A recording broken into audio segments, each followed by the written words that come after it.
रात्रीच्या अंधाराचा काळाकुट्ट मायाजाळ ह्या अखंड भूतळावरचा कानाकोपरानी कोपरा काळोखी अंधारात बुडवून गेला होता. अंधारात लपून छपून चोरासारखे रातकिडे किरकिट करत अभद्र कीस घालत होते. एक सिमेंट कॉन्क्रीटचा सरळ मार्गी रस्ता दिसत होता. रस्त्याच्या दुतर्फे 5 फूट उंचीचे कंपाऊंड होतं. कंपाऊंडच्या पुढे खाली गटाराचे नाळ वाहत होते. नाळ्यातून घाणेरडे काळ्याशा रंगाचं पाणी वाहत जात होतं. त्याचा कुजकट ओकारीयुक्त नाकाला झिंझिने आणणारा घाणेरडा वास अवतीभोवती जाणवत होता. आजूबाजूला बंगले दिसत होते. रात्रीची 12-12:30ची वेळ असल्याने सर्व झोपी गेले होते.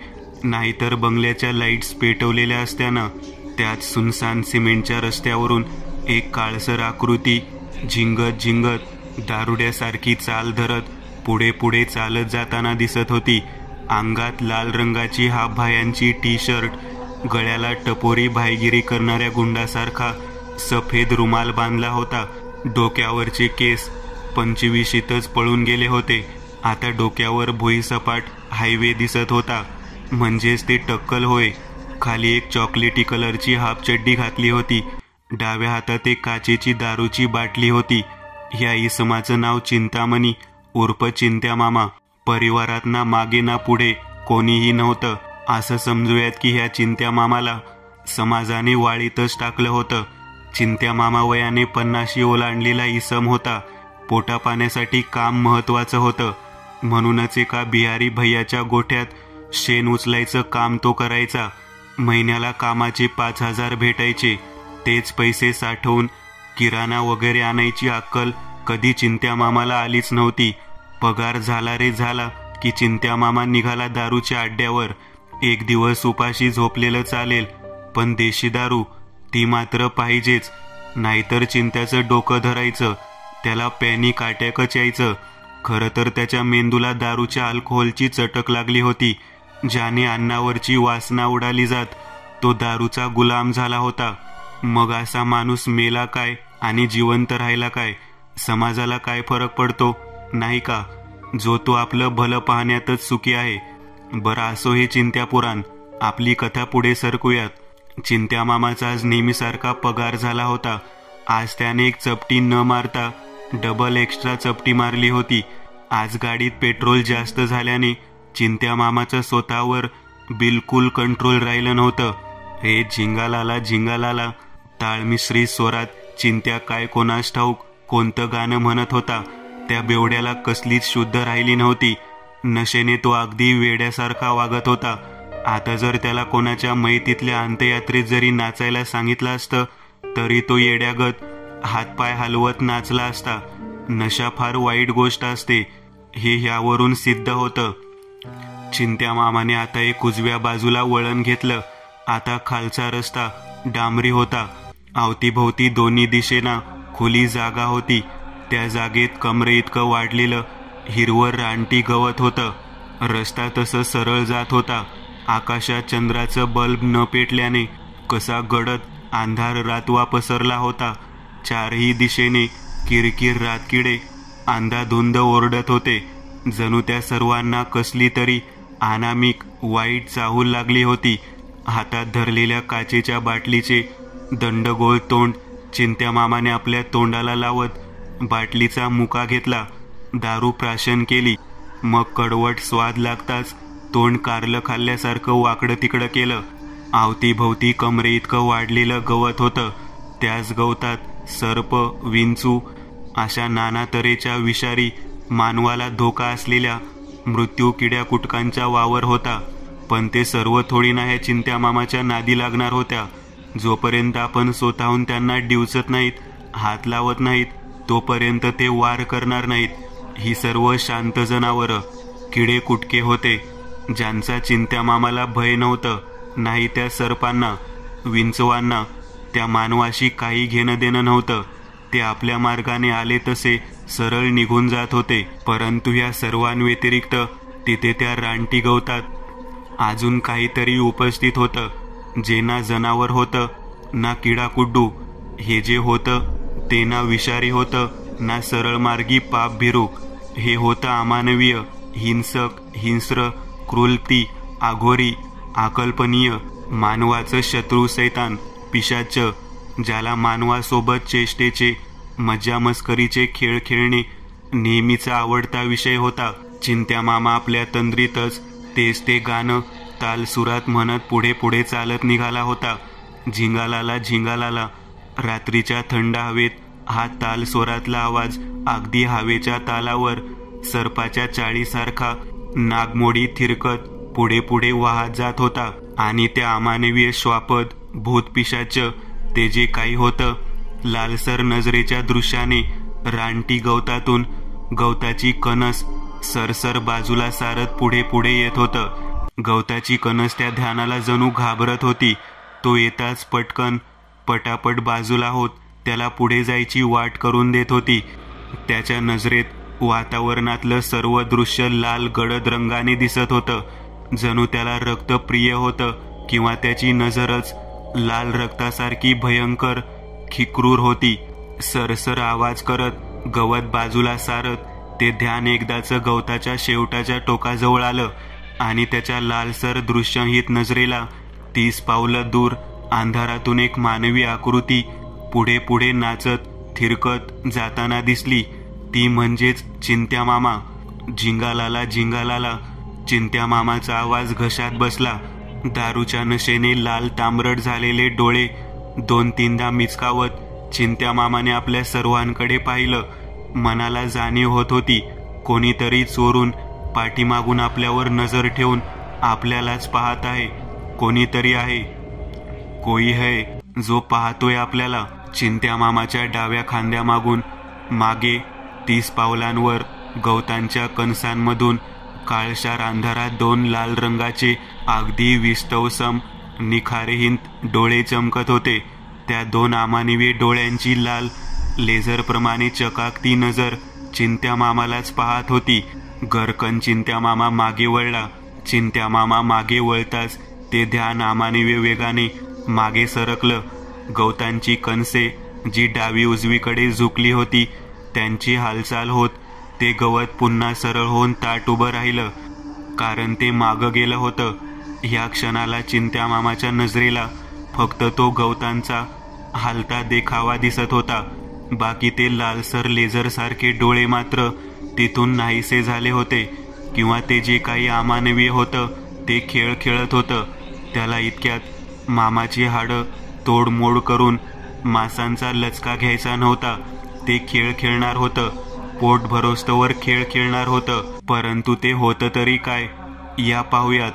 काळपट अंधाऱ्यात थंड मैताल रातीत चिंत्या मामाच्या कानपुड्यात कुत्र्यांच्या विवळण्याचा आवाज पडला. चिंत्या मामाच्या मनाने हा चंग बांधला की या गवतात कुत्रं लपलंय. तेच येडं गवताच्या कणसांमधून आपल्याला पाहत असावं. मग आपण मागे वळून पाहता ते झरकन घाबरून आत पळालं. यायची डांग ह्या कुत्र्याच्या. हा दिवसा गप झोपणार साला आणि रातच्याला आमची झोप मोडणार. भो. चिंत्या मामाने वेड्यासारखी कुत्रं विवळण्याची नक्कल केली. रात्रभर इवळत बसणार. पुन्हा एकदा अंधारात तोच आवाज चिंत्या मामाच्या कानावर घुमला. परंतु एक गोष्ट मात्र कानावर पडली नाही. ते हसू, ते किन्नरी घोगरा. लोखंडावर हातोड्याचा घाव घालावं तसं ते विषारी जहरीला हसू. हे हाड, तिच्या आईला हाड. चिंत्या मामाने जागेवरच आपला पाय 1-2दा आपटला. जमिनीवरून एक दगड उचलून तोच त्या हिरव्या गवतात रागानं भिरकावला. तसं एक कुत्रा खरंच कुई कुई असा केकाटत गवतातून बाहेर पडला जात धूम ठोकत चिंत्या मामाच्या नजरेसमोरून सरळ पुढे पळत गेला.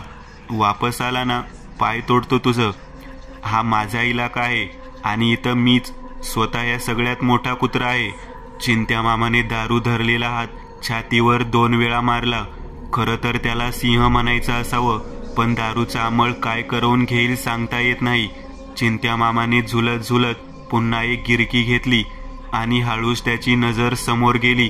20 पावलं दूर काळ्या डांबरी रस्त्यावर एक काळा कुट्ट कुत्र्यासारखा आकार चिंत्या मामाची वाट अडवून मधोमध उभा होता. विलक्षण गोष्ट अशी की त्या कुत्र्याची नजर जरा वेगळीच होती. त्याचे ते खोपडीतले खोबणीतले डोळे जणू धगधगते विस्तव अडकवले होते. ज्या विस्तवांमध्ये लाल रंगाचा ठिपकामय चकाकती बाहुली होती ते कुत्रं होतं की कुत्र्याचं फसवं रूप घेऊन काही ध्यान चिंत्यामामाचं काळ बनून आलं होतं. नाहीतर कोण म्हणेल हे कुत्रं आहे. त्याचे डोळे साक्षी होते. हा एक अमानवीय अंधाराने साकारलेला एक अभद्र किडा, पिशाच सैतानाची माया होती. काहीतरी अभद्र, भयंकर, रक्तपाती, हिंस्र, काळीज पिळवटून टाकणाऱ्यांमधलं होतं. ए हाड! चिंत्यामामाने जागेवरच एक पाऊल आपटलं. पण समोर उभ्या त्या कुत्र्याचं रूप घेऊन उभं ते ध्यान तसंच उभं होतं. पुन्हा एकदा चिंत्यामामाने त्याला हुसकावण्याचा प्रयत्न केला, परंतु नाहीच. ते तसंच उभं होतं, अगदी ताट पुतळ्यासारखं. परंतु त्याच्या डोळ्यात मात्र जीव दिसत होता. मग कोण म्हणेल हा पुतळा आहे. अचानक काहीतरी घडू लागलं. मती कुंठित करणारं, मेंदू बधीर करणारं आश्चर्य, नवलचकित ह्या सर्व भावनांचा उद्रेक एका क्षणी झाला. ते कुत्र्याचं रूप घेऊन आलेलं ध्यान, त्याचं ते पुढचं डोकं चिंगमप्रमाणे पुढच्या दिशेने नितानळ गेलं. 4 लुकड्या पायांची हाडे कडाकडा आवाज करत मोडू लागली. पाठीचा कणा उंटासारखा हळूहळू हाडांचा कटकट कडकड आवाज करत वर येऊ लागलं. मच्छर मधमाशी जसं आपल्या कानाजवळ आल्यावर कानशिळामध्ये त्यांच्या पंखाची गुणगुण भिंगते, तसं त्याचं ते रूप बदल क्रिया करता क्षणी विचित्र असा गुणगुण असा आवाज येत होता. ते ध्यान आपलं खऱ्या रूपात येत होतं. तीच क्रिया सुरू होती व हे सर्व अमानवीय दृश्य पाहणारा चिंत्यामामा त्याची भीतीने फाटून हातात आली होती. भीतीच्या अँटीव्हायरसने नशेचा व्हायरस दूर भिरकावून लावला होता. चिंत्यामामाची आत्मा चळाचळा कापत होती. कानसूळ गरम, पोटात भीतीने भयहीन गोळा आला होता. कडाकड कटकट आवाज करत ते ध्यान त्या कुत्र्याच्या हाडमास चामडी अंगावर घेतलेलं फसवं रूप फाडून तोडून त्या फसव्या देहातून बाहेर येत होतं. 1 फूट उंचीचे ते पाय तुटले. ते तुटक्या पायामधून एक लाल रंगाचा बूट घातलेला पाय झटकन बाहेर आला. मग दुसऱ्या तुटक्या पायातूनही दुसरा लाल रंगाचा बूट घातलेला पाय बाहेर आला. स्प्रिंगप्रमाणे तो बूट हळूहळू पुढे जात एक सैलदार, फुगीर, पिवळ्या रंगाच्या चोळणीचे 2 पाय तिथे अवतरले. त्या चोळणीचा रंग पिवळसर असून त्यावर चमकत्या चांदण्याची डिझाईन कोरली होती. त्या कुत्र्याच्या पुढच्या तुटलेल्या पायापासून 2 लाल अंगरख्याच्या बायांचे हात बाहेर आले. दोन्ही हातांमध्ये काळ्या रंगाचे ग्लोव्ज घातले होते. हळूच त्या कुत्र्याचं पोट फुग्यासारखं हळूहळू मोठं होत फुगलं जात फट आवाज करत फुटलं. त्यातून सोनेरी रंगाच्या चमकिल्या धुळीकणा अवतीभोवती भिरकावल्या गेल्या. त्या धुळीकणांचा प्रकाश 10 सेकंदाकरिता आजूबाजूचा सर्व काही परिसर उजळून गेला होता. त्या सोनेरी रंगाच्या उजेडात त्या फुटलेल्या पोटातून एक अंगरखा बाहेर आला. अंगरख्याची एक बाजू लाल रंगाची होती तर दुसरी चकचकीत काळ्या रंगाची होती. दोन्ही हात जमिनीला टेकवत ते पायावर हळूच पाठीचं एका रेषेतलं हाड कडाकडा आवाज करत वाजवत जागेवर उभं राहिलं. चिंत्यामामाची बुबळे बेडकासारखी वटारली होती. तोंड भीतीने वासला होता. पाय रबराचे आणि मेंदू अकार्यरत झाला होता. समोरचा देखावा नजरेचा धोका वाटत होता, पण तेच सत्य होतं. ही हकीकत होती. हे घडत होतं. हातपाय, शरीर माणसाचं आणि डोकं मात्र कुत्र्याचं. आणि ते खोबण्यातले विस्तवासारखे चकाकते डोळे. हा काय प्रकार होता? चिंत्यामामाची नशा खाडकन उतरली होती. हातात असलेली बाटली हातातून सुटून सटकन खाली रस्त्यावर पडून फुटली. त्यात असलेली दारू रस्त्यावर सांडली गेली. दारूचा वास पसरला. ए चिंत्यामामा, ये इकडं. एक 5 वर्षीय लहान मुलाचा घोगरा आवाज घुमला. आवाजाने चिंत्यामामाच्या शरीरात काफरं भरलं. हात पाय, सर्व शरीर भूकंप आल्यागत थरथर करत थरथरू लागलं. काय आहेस तू? कोण आहे तू?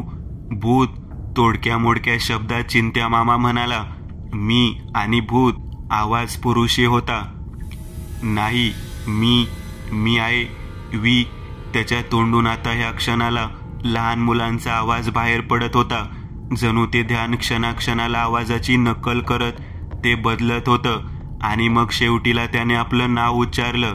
मी मी मी आहे विवी, विदूषक. शेवटच्या शब्दासरशी तो कुत्र्याचा तोंड फुग्यासारखा हवा जशी आत घुसावी आणि हळूहळू मोठा व्हावं तसं फुगलं आणि मग फट आवाज करत फुटलं. ह्या वेळेस त्याच्या चेहऱ्याच्या जागी पांढरट रंगाची धूळवलय थांबलेली दिसत होती. तोच त्या धुक्यातून त्याने आपला रंगरंगोटी केलेला विदूषकी चेहरा झपकन पुढे केला. पूर्ण चेहऱ्याला पांढऱ्या रंगाचा चुना पोतला होता. भोवया गडद काळ्या रंगाने रंगवल्या होत्या. डोळ्यांच्या जागी काळसर वर्तुळे रेखाटली होती. गोल गडद लालसर रंगाचं नाक होतं.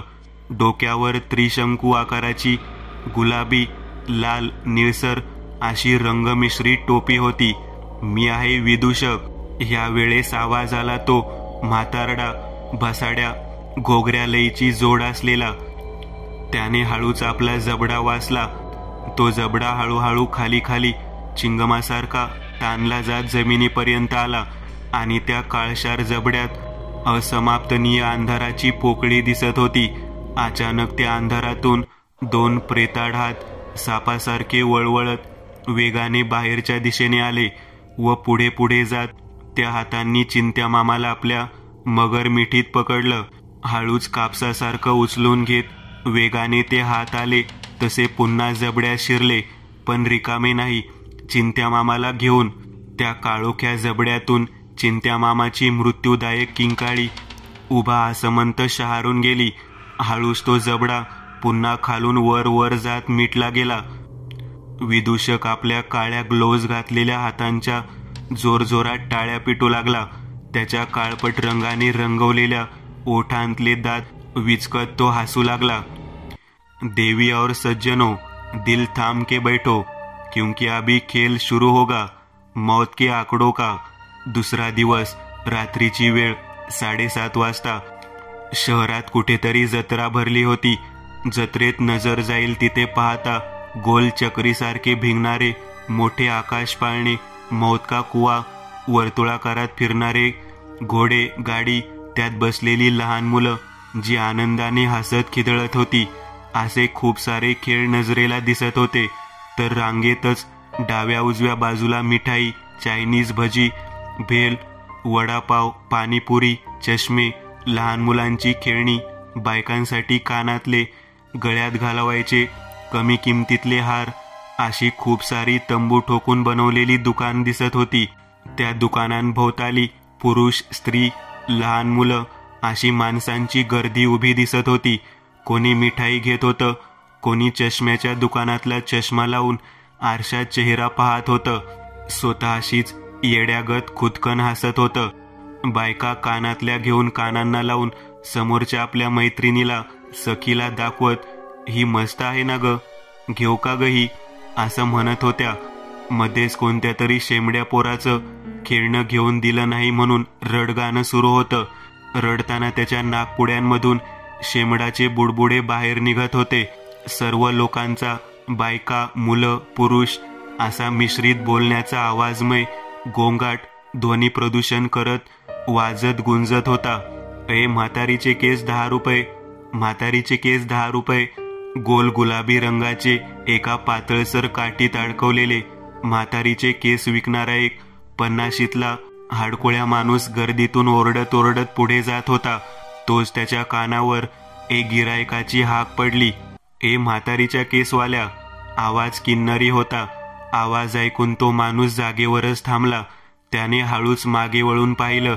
त्याच्या नजरेला जरा दूर 1-1.5 फूट उंचीचा, अंगात फुलबाह्यांचा लाल शर्ट, त्यावर बिनबाह्यांचा काळा जॅकेट, खाली काळ्या रंगाचा बरमुडा, पायात सॉक्स व त्यावर काळे चकचकीत बूट आणि डोक्यावर त्रिशंकू काळ्या रंगाची टोपी. चौकोनी हसरा चेहरा, तोंडातले दात नेहमीच विचकलेलेच असायचे. आताही दात काढत तो तसाच हसत होता. खालच्या ओठांखाली छोटीशी दाढी होती. तर मित्रांनो, असा हा आपला, म्हणजेच आपल्या सर्वांचा लाडका हसमुख, थोडासा पागल, गबलू त्या म्हाताऱ्याला उभा दिसला. काय रे बाळा, त्या म्हाताऱ्याने जवळ येत विचारलं. ओ म्हातारीचे केसवाले काका, 3 म्हातारीचे केस द्या. गबलू त्याच्या किन्नरी आवाजात म्हटला. शेवटला त्याचे ते दात काढत हसणारं हसू आलं. गबलूच्या मागून भगव्या रंगाचा कुर्ता, खाली सफेद शिवलेली पॅन्ट, हातात 2 महादेव असे रुद्राक्ष कडे व प्रसन्न चेहरा असे समर्थ कृणाल चालत आले. त्यांच्या बाजूहून अंगात ब्लॅक कॉटन टी शर्ट, त्यावर काळा कोट, खाली निळसर रंगाची फिट जीन्स, दोन्ही खांद्यावर मोकळे सोडलेले केस व त्याच केसांच्या शेवटच्या खालच्या केसांना निळ्या रंगाने रंगवलं होतं. तिने नुकतीच ही फॅशन स्टाईल मारायला सुरुवात केली होती. त्यासहितच डोळ्यावर काळ्या रंगाचा चौकोनी फ्रेमचा चष्मा सुद्धा तिने नव्यानेच घालायला सुरुवात केली होती. गबलू, जास्त म्हातारीचे केस खाऊ नकोस, नाहीतर पोट खराब होईल. आणि तसंही, मेनका गबलूच्या एका कानाजवळ आली व हळू स्वरात म्हटली, इथं तसंही वॉशरूम नाहीये. मेनका असं म्हणतच गालात हसली. मेनके गप, माझं पोट कधी खराब होत नाही. माझी फिटनेस माहिती नाही तुला. 2-2 माणसांना एकटा उचलून आपटेल मी. गबलू मोठ्या गर्वाने मान ताट करत म्हटला. त्याच्या वाक्यावर मेनका नेहमीसारखंच मान नाही नाही करत हा नाही सुधारणार असं म्हणत हसली. त्या माणसाने म्हातारीच्या 3 गुलाबी केसांचे पुष्पगुच्छ गबलूने सोपवले. गबलूने 30 रुपये देऊन त्याला पुढे मार्गस्थ केलं. चला जत्रा फिरूयात, गबलू दात काढत हसत म्हटला. म्हातारीच्या केसांचा त्याच्या बारीक दातांनी लचका तोडला. समर्थ, मेनका व त्या दोघांच्या पुढे 1.5 फुट्या गबलू, तिघेही जत्रा फिरायला निघाले. जत्रेत एके ठिकाणी मैदानात द ग्रेट सर्कसचा मोठा तंबू ठोकला होता. 4ही बाजूंनी जमिनीत मोठे लाकडी बांबू गाडले होते. त्या बांबूंना 4ही बाजूने एक सफेद रंगाचा कपडा रश्श्यांमार्फत बेलनाकारात बांधला होता. तंबूच्या वर लाल रंगाचा कापड रश्श्यांमार्फत ताणून त्याला एक त्रिशंकू आकार प्राप्त झाला जात बांधला होता. अशीच काहीशी लो बजेट सर्कस होती. सर्कसच्या खालील बाजूस प्रेक्षकांना आत जाण्यासाठी मार्ग तयार केलेला होता. त्याच मार्गाच्या बाजूला एक काळ्या रंगाचा फळा लावला होता. त्यावर सर्कसचे शोज टाईम व तिकीट दर लिहिला होता. त्या फळ्याच्या बाजूला एक लकडूसा, हातापायाच्या काड्या झालेला म्हातारा उभा होता. अंगात सफेद शर्ट, खाली काळी पॅन्ट, डोक्यावरचे केस उडाले होते. हातात सफेद रंगाचा तिकीट घेऊन तो म्हातारा उभा होता. कोणी प्रेक्षक शो पाहण्यासाठी इच्छुक असेल तर त्या प्रेक्षकाने ह्या म्हाताऱ्याला पैसे देऊन तिकीट खरेदी केली जायची. मगच आत प्रवेश मिळायचा. नाहीतर सर्कसवाले काही फुकट शो पाहायला देणार होते. त्यांचा बाप काही अंबानी एवढा श्रीमंत थोडी होता. सर्कसच्या तंबूपासून 30 पावलांवर एक छोटंसं चेकिंग मशीनसारखं 7 फूट उंचीचं प्लास्टिक चौकोनी द्वार बनवलं गेलं होतं. त्या द्वाराला प्लास्टिकच्या हिरव्या पानांची शॉल चढवली होती. त्याच द्वारातून तो चालत आला. रंगरंगोटी केलेला, पूर्णतः चेहऱ्याला पांढऱ्या रंगाचा चुना पोतलेला, भोया गडद काळ्या रंगाने आसुरासारख्या रंगवल्या होत्या. डोळ्यांच्या जागी काळशार वर्तुळे रेखाटली होती. त्यात दुधाळ कवड्या बसवल्या होत्या व त्यात काळ्या बिंदूचा ठिपका होता. गोल गडद लालसर रंगाचं टोमॅटो सारखं नाक होतं. डोक्यावर त्रिशंकू आकाराची गुलाबी लाल निळसर अशी रंगमिश्रित टोपी होती. अंगात एक फुल लाल रंगाच्या बाह्यांचा अंगरखा होता. अंगरख्याच्या छातीवरचा भाग एक बाजू लाल रंगाची होती तर दुसरी चकचकीत काळ्या रंगाची होती. दोन्ही हातांमध्ये सफेद रंगाचे ग्लोव्ज घातले होते. खाली सैलदार फुगीर पिवळ्या रंगाची चोळणी घातली होती. त्या चोळणीचा रंग पिवळसर असून त्यावर चमकत्या चांदण्याची डिझाईन कोरली होती व पायामध्ये 2 लाल रंगाची बूट होती. सर्कसचा राजा रिंग लीडर नाही, मी आहे विदूषक, असं म्हणतच सफेद ग्लोव्ज असलेल्या हातांच्या मोठ्या गमतीने टपटप आवाज करत त्याने लहान मुलासारखं हसत टाळ्या वाजवल्या. हळूच चालत त्या दरवाजातून आपलं बसस्थान हलवलं. त्या तिकीट विकणाऱ्या म्हाताऱ्याजवळ आला. ओ काका, अमिताभ बच्चन सारखा उजवा हात पुढे आणि डावा कमरेवर ठेवत स्टाईल मारत तो विदूषक बोलू लागला, मला एक सर्कसची तिकीट मिळेल का? है? त्या हैवान विदूषकाला नक्कीच काही वाक्य आबोलीप्रमाणे बोबडं बोलण्याचा त्रास असावा, कारण तो प्रत्येक शब्दावर थोडंसं अडखळत आणि बोबडं शब्द उच्चारत होता. त्या तिकीट विकणाऱ्या म्हाताऱ्याने एकदा विदूषकाला खाली पायात असलेल्या लाल बुटांपासून ते त्रिशंकू त्रिरंगी टोपीपर्यंत अलगद खालून वरपर्यंत निहाळलं. मग तोंड कसं तरीच करत उच्चारला, आबे तू कोण आहे? इथला तर वाटत नाही. कुठून आलाय तू? कारण आमच्या सर्कसमध्ये ऑलरेडी 10-12 जोकर आहेत. मग तू कोण? मी विदूषक. ह्यावेळेस विदूषक पुरुषी आवाजात म्हटला, हा ते दिसतंय रे, पण तू इथं शो पाहायला आलाय का की काम शोधायला? हे बघ, आमच्या सर्कसमध्ये ऑलरेडी जोकर आहेत. आम्हाला तुझी गरज नाही. पण जर तुला शो पाहायचा असेल तर पैसे दे आणि आज जा, नाहीतर तो गेट दिसतंय ना? विदूषकाने आपले काळेशार ओठ विचकत, दात काढत, दुधाळ कवड्यामय डोळ्यांनी गेटकडे पाहिलं. आलास तसं निघायचं.